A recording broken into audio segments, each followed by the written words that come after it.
এক সময়ে একটি বনের কাছে নদীর ধারে এক জাম গাছে একটা বানর বাস করত।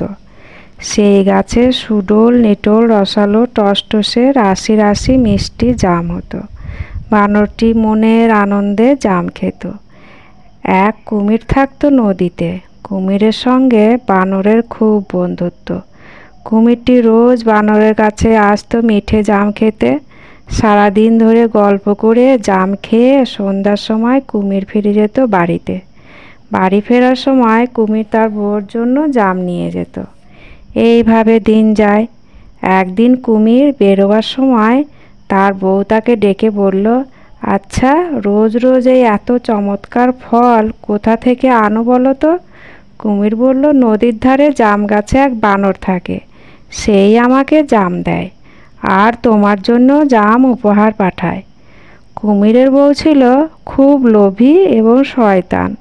সে ভাবল, জাম ফল যদি এত মিষ্টি হয় তবে দিনরাত জাম খেয়ে খেয়ে বানরের কলজেটা পুরোপুরি অমৃত হয়ে গেছে। সে ঠিক করলো যেভাবেই হোক বানরের কলজে খেতে হবে। কুমিরের বউ একদিন খুব অসুস্থ হবার ভান করলো। অসুস্থ বউকে দেখে কুমিরের খুব দুঃখ হলো। সে বউকে জিজ্ঞাসা করলো, তোমার কষ্ট কি করলে সারবে বলো, তুমি যা বলবে আমি তাই শুনবো। কুমির বউ বলল, ওই বানরের কলজে আমার চাই, নইলে আমি মরব। কুমিরের হলো উভয় সংকট। বন্ধুর কলজে না আনলে স্ত্রীকে হারাতে হবে, আবার স্ত্রীর প্রাণ রক্ষা করতে গিয়ে বন্ধুকে চিরতরে হারাতে হবে। পরের দিন কুমির গেল বানরের কাছে।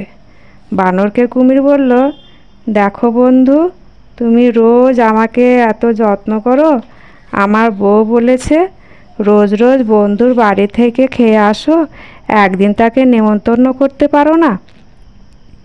আমার বাড়ি আজ তোমাকে নিয়ে যাওয়ার জন্য আমার বউ অনেক করে বলেছে। আজ তোমাকে আমার বাড়ি যেতেই হবে। বানর খুব খুশি হয়ে বলল, যেতে তো খুবই ইচ্ছা করছে, কিন্তু তুমি থাকো জলের তলায়, আমি তো সাঁতার জানি না, যেতে গেলে তো ডুবে যাও। কুমির বলল, চিন্তা করো না বন্ধু, আমি তোমাকে পিঠে করে নিয়ে যাব। এক লাফে বানর উঠে বসলো বন্ধুর পিঠের ওপর। কুমির নদীর মধ্যেখানে এসে ভাবল, বানর তো আর পালাতে পারবে না। সত্য কথাটা বানরকে বলেই ফেলি। কুমির বানরকে বলল, তোমাকে কেন আমার বাড়ি নিয়ে যাচ্ছি বলো তো? বানর বলল, কেন, নেমন্তন্ন খেতে? কুমির বলল, আমার বউয়ের অনেক দিন ধরে তোমার কলজে খেতে ইচ্ছা করছে, তাই তোমাকে মতলব করে নিয়ে যাচ্ছি।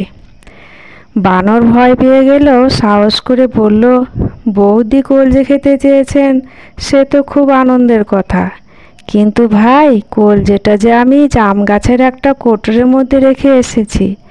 রওনা হবার আগে যদি তুমি আমাকে কলজের কথা বলতে, তাহলে তখনই তোমাকে ওটা দিয়ে দিতাম। কুমির বলল, তাহলে তো আমাদের ফিরে গিয়ে আবার কলজেটা আনতে হবে। বানর বলল, সেই ভালো। বানরের কথা শুনে আগের চেয়েও তাড়াতাড়ি সাঁতরে কুমির বানরকে নিয়ে জাম গাছের নিচে উপস্থিত হলো। তীরে এসে পৌঁছতেই এক লাফে বানর গাছের একটা উঁচু ডালে উঠে বসলো। নিচের দিকে তাকিয়ে বলল, দুষ্টু বিশ্বাসঘাতক, তুই এটুকুও জানিস না কলজে থাকে বুকের ভেতরে, বাইরে থাকে না? গাছের গর্তে রাখবো কেমন করে? কুমির নিজের বোকামি বুঝতে পেরে বলল, আমি তোমার সঙ্গে ঠাট্টা করছিলাম। চলো ভাই, আর দেরি করো না, তোমার বৌদি রাগ করবে। বানর বলল, যাও, তোমার নিষ্ঠুর বউর কাছে ফিরে যাও। তোমার মতো মূর্খ স্বামী এই পৃথিবীতে আর নেই। মনে দুঃখে কুমির ফিরে গেল। এই গল্পটি থেকে আমরা এই শিক্ষা পাই যে অশুভ চিন্তা মহাপাপ। এই চিন্তার বশে মানুষ শত্রুকে বন্ধু করে, বন্ধুকে হত্যা পর্যন্ত করতে দ্বিধা করে না।